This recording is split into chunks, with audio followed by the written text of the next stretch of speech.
The events that have been unfolding in West Africa and Central Africa have really excited Kenyans. And indeed, I dare say, Kenyan authorities should be very concerned, more than concerned, that Kenyans are excited. They need to ask themselves why. Anyway, these events have really excited Kenyans. But in the excitement, there is a lot of misconception and even confusion.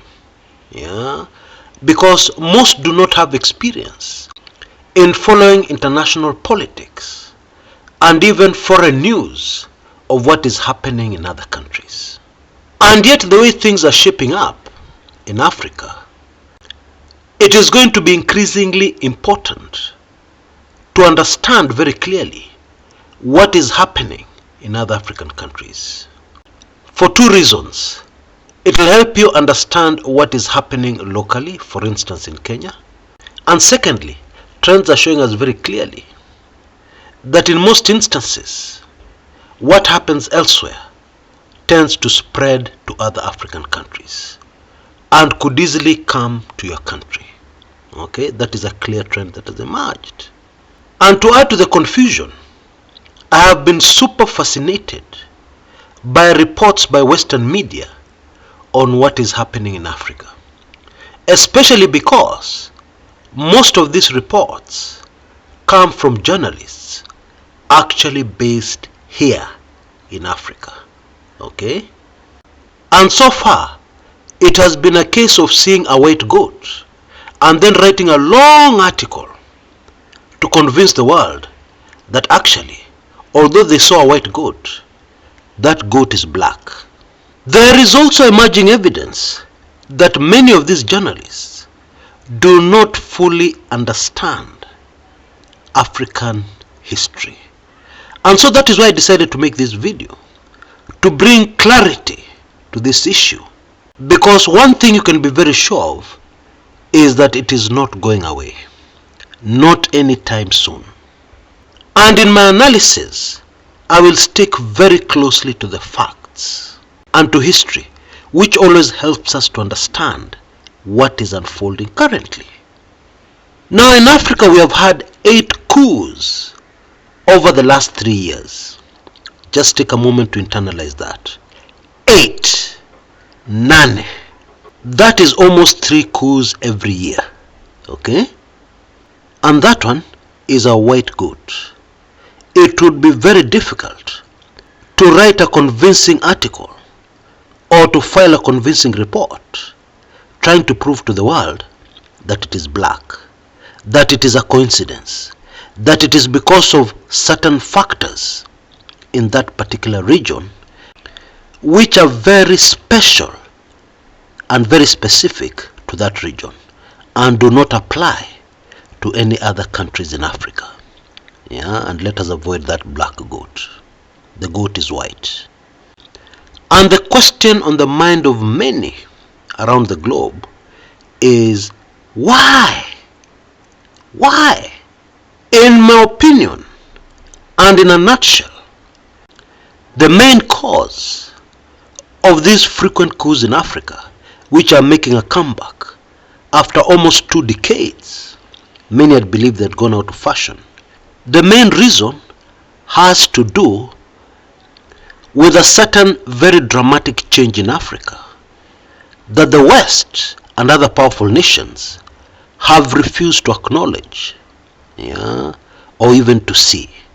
Simply put, Africans are much better educated, much more exposed than they were when these games, political games, first started. The African man and woman has grown considerably. The same tricks you used on your 3-year-old child to bring order to the house cannot work on the same child when they're 19 years old. That is really the crux of the problem. Please allow me to briefly go back in history to further illustrate this. In 1960 in the Congo, a very popular leader amongst the people, called Patrice Lumumba, came into power as that country's first prime minister. He was a visionary, very concerned about the ordinary person in that country. But he didn't last in power even for a year. His biggest mistake? He failed to recognize the impact of external forces on what he wanted to do for his country. Indeed, the impact and power of those external forces. And he especially failed to realize that many of these external forces thrive in chaos in Africa. They're able to best do their business when there's chaos. Now, admittedly, this may not be easy to see, even today. But I believe Congo is the perfect illustration of this. That country has been in turmoil for decades. But meanwhile, what has really happened to those external forces? And especially, what has actually happened in their bank accounts? That is it. And so, popularly elected Patrice Lumumba was removed. I will not go into the gory details of what happened to him. I believe most of you know. And those who don't know, a quick search will give you all the answers you seek. And a military man called Mobutu Sese Seko came into power, with of course very strong backing from these external forces who were very alarmed about what Patrice Lumumba wanted to do for the good of the people of Congo, the indigenous people of Congo. And even those people of Congo did not realize what had happened. They were very excited. One of their own was leading the country for the first time. There was a lot of excitement around that. And so the very crazy details surrounding Mobutu's ascension to power did not really occupy their minds enough for them to cause trouble. The majority had never gone to school, so you would not expect them to even begin to analyze what was happening on the world stage at that time, especially across Africa, and its direct implications on them. There was no way they could see that. Fast forward to the present. Go into any African country today, no matter how poor it is, and a vast majority of the population can read and write. Some of them are very well educated. And then something else much more powerful has come into play: the internet. In the days of Patrice Lumumba in the 60s, for any African to even begin to get exposure, they would need to fly out of the country to the West and live there for a few months or even years to even begin to understand how the world works. Today, with just a smartphone and internet connection, you can be so widely exposed, and more important for our purposes today, influenced by what is happening outside your immediate vicinity. And all this while you're in the privacy of your bedroom, or small house, or small hut. You get all this information and exposure. Bottom line, the information age has quietly revolutionized Africa. And it seems most people didn't notice. And even now it seems that most in the West are still asleep and are yet to wake up to this fact, a new reality on the continent of Africa. But the African politicians on the ground, most of them puppets of the West, seem to know this. Because, for instance, during the Gabon elections, ousted President Ali Bongo shut down the internet in that country, and the Gabonese were only able to come back online to hear that Ali Bongo had won those elections for a third term in office. And those who instigated the coup could not have failed to realize that this had elicited anger and uproar amongst the people of Gabon, who had come out in large numbers to vote, who were on the ground and therefore had a pretty good idea of how that election would go, only to receive results that were the very opposite of what was on the ground. It is now very clear that going forward, any influence on the continent of Africa by anybody cannot ignore the masses, and anybody who chooses to ignore the masses is courting disaster. Anybody who was following the news at around the time the Gabon coup happened would have been able to see very clearly what Africans are being exposed to and the kind of reaction to expect from the people, the masses, going forward. Because barely 3 days before the election results in Gabon were announced on August 30th, in Zimbabwe, President Emerson Mnangagwa had just been announced the winner of the Zimbabwean elections. The Zimbabwe president is 80 years old. And of course those results have been rejected by the opposition and even international observers. And then even before you can get your breath back, barely 3 days later, in Gabon, Ali Bongo is announced the winner of those elections. And of course the people of that country, a vast majority of them, don't believe those election results.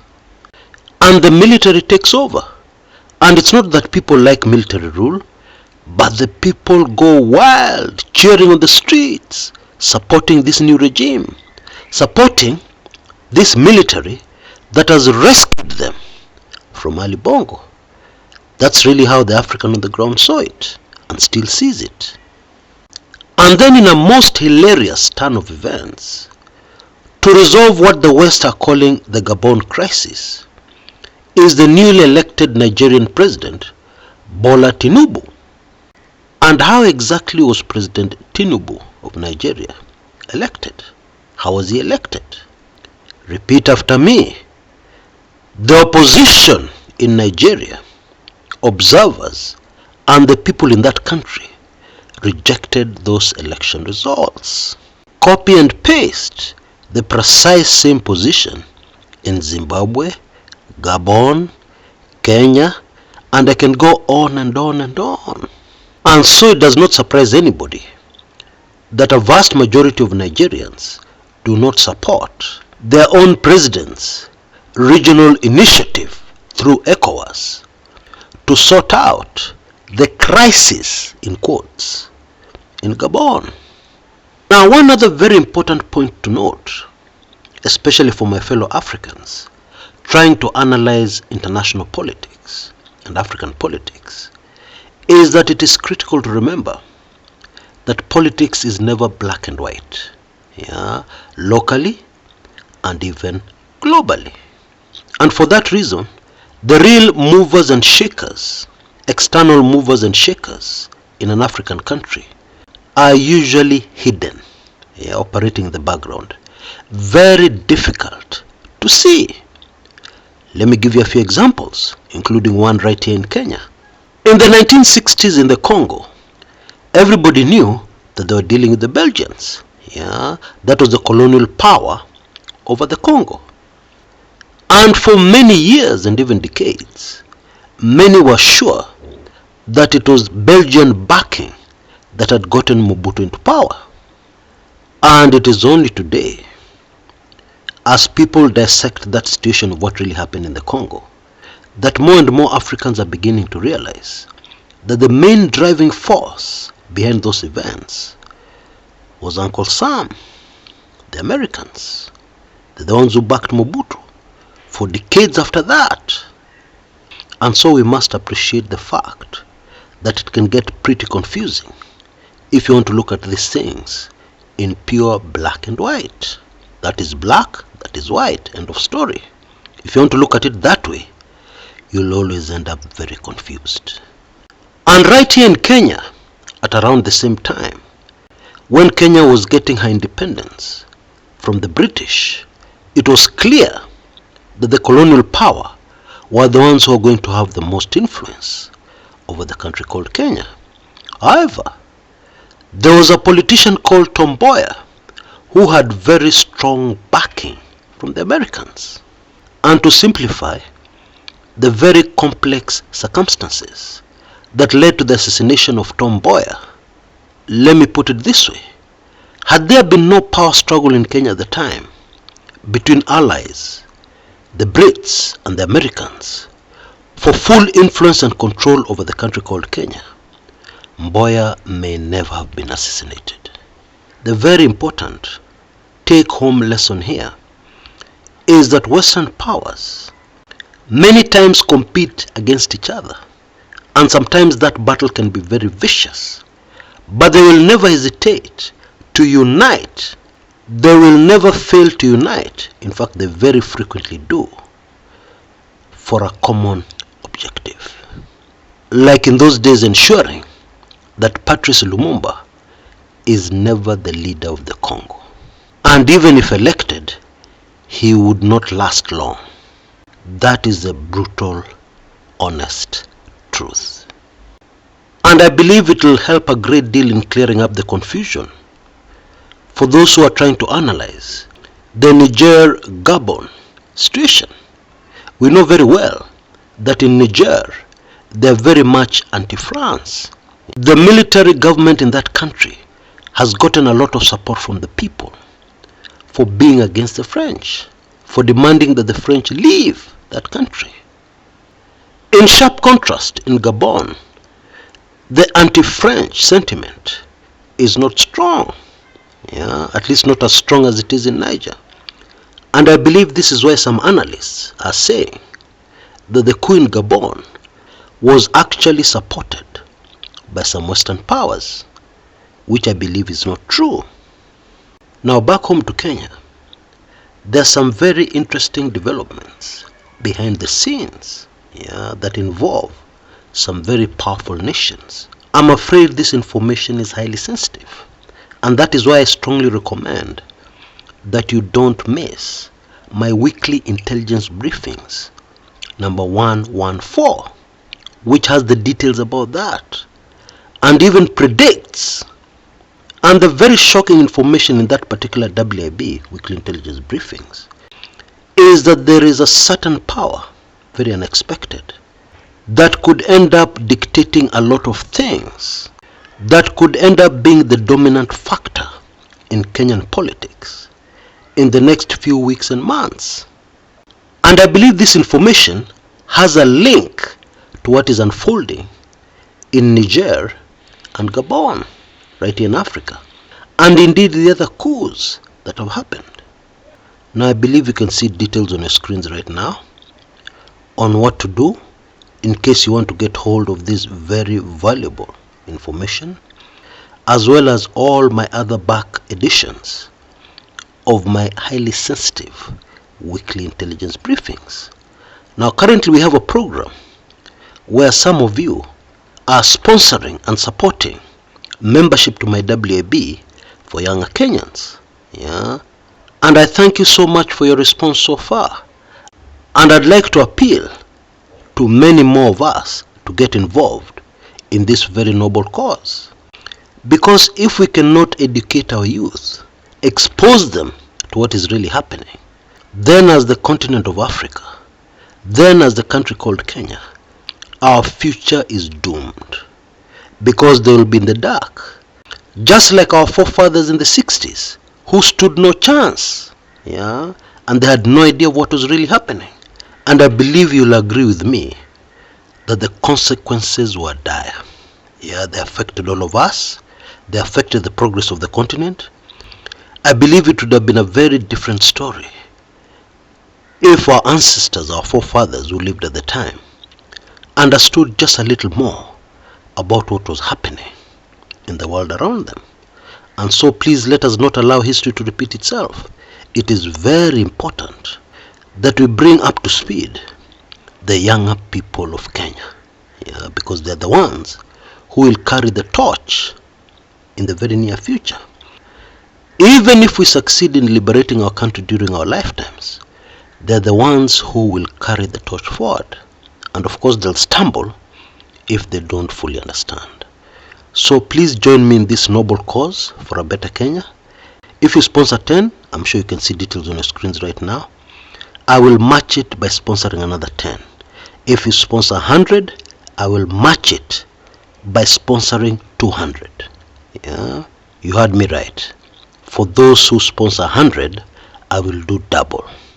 Long live Africa, long live Kenya. All for a better Africa, all for a better Kenya. Until next time, this is Chris Kumekucha.